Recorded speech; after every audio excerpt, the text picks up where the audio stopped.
এই হচ্ছে বন্যার দৃশ্য, ধীরে ধীরে তলিয়ে যাচ্ছে কুড়াওড়া টু বক্সিমল রোডের একাংশ।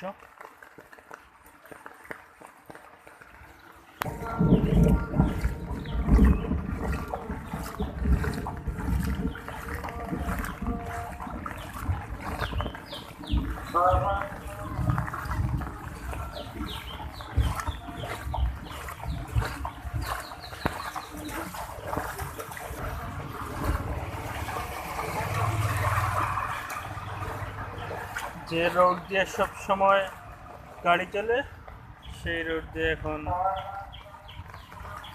পানির উপর দিয়ে গাড়ি চলতে হচ্ছে। পানিতে অনেক স্রোত, এই যে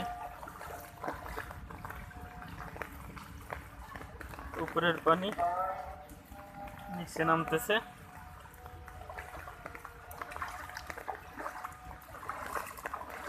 এটা হচ্ছে কুড়াওড়া থেকে বক্সিমল, কাদিপুর, বক্সিমল, তারপর হচ্ছে নবাবগঞ্জ বাজার, রসুলগঞ্জ বাজার হয়ে থেকে বরমসাল বাটেরা হয়ে সিলেট পর্যন্ত যাওয়া যায়। বাই রোড নতুন কাজ হয়েছিল, অনেক সুন্দর পরিপাটি একটা রাস্তা ছিল, কিন্তু এই বন্যার পানিতে তলিয়ে গেছে। আর একটু বেড়ে গেলে এই রাস্তার উপর দিয়ে নৌকা চলাচল শুরু হয়ে যাবে। নৌকাজন এখন আসতেছে। বৃষ্টি থামার কোনো লক্ষণই নেই। আবহাওয়া অফিস থেকে বলা হয়েছে আরও 3-4 দিন বৃষ্টিপাত হবে। আসলে যে রাস্তা দিয়ে জুতা পায়ে দিয়ে হাঁটতাম সেই রাস্তা দিয়ে এখন পানির উপর দিয়ে হাঁটতেছি, এক ধরনের ভালোই লাগতেছে।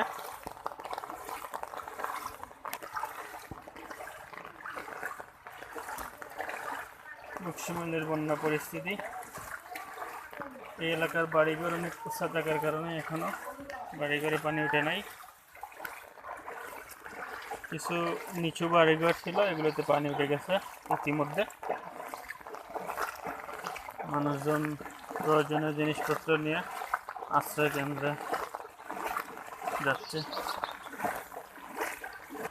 এই যে একটা দোকানে পানি উঠে গেছে, এটা একটা ফার্নিচারের দোকান ছিল।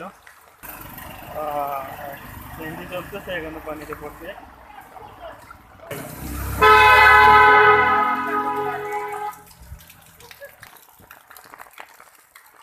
এখানে ইসলামী ব্যাংকের একটা এজেন্ট ব্যাংক আছে, রসুলগঞ্জ বাজারে।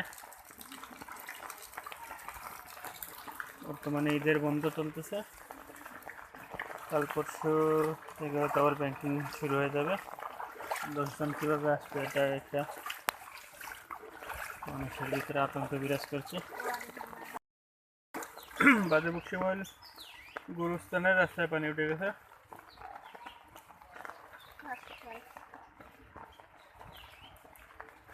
এই যে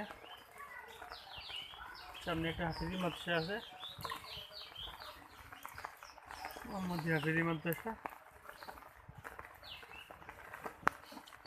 এখনো পানি উঠে নাই, বাট তৈ তৈ করতেছে।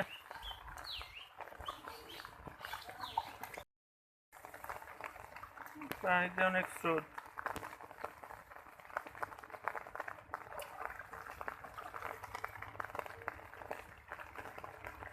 এই যে অনেকগুলো বাড়িঘর ডুবে গেছে।